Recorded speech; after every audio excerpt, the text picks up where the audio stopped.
আমি দেশ বিদেশে ঘুরে ঘুরে জয় বাংলার গান গাই।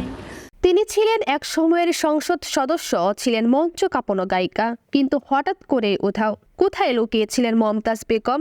মানিকগঞ্জ ২ আসনের সাবেক সংসদ সদস্য ও জনপ্রিয় কণ্ঠশিল্পী মমতাজ বেগমকে অবশেষে রাজধানীর ধানমন্ডি থেকে গ্রেপ্তার করেছে ঢাকা মহানগর গোয়েন্দা পুলিশ ডিবি।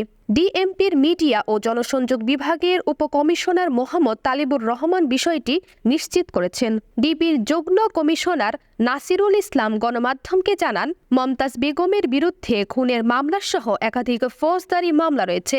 ২০২৪ সালের ৫ আগস্ট ছাত্র ও জনতার আন্দোলনের মুখে ক্ষমতাচ্যুত হয় আওয়ামী লীগ সরকার। সেই সময় থেকে আত্মগোপনে চলে যান মমতাজ বেগম। এক সময়কার সংসদ সদস্য ও মঞ্চ কাঁপানো শিল্পী আজ একাধিক মামলার আসামি হিসেবে আইনশৃঙ্খলা বাহিনীর হাতে। জনপ্রিয়তা, রাজনীতি আর অপকর্মের এমন মিশ্র গল্পে শেষ পর্যন্ত ডিবির হাতে থামতে হলো মমতাজ বেগমকে। আসন্ন তদন্তে বেরিয়ে আসবে হয়তো আরো অজানা অধ্যায়। তবে প্রশ্ন থেকে যায়, ক্ষমতা হারালেই কি মুখোশ পড়ে যায়? নতুন আপডেটের জন্য আমাদের সাথেই থাকুন। তামান্না আক্তার মীরা, আগামী সকাল নিউজ, ঢাকা।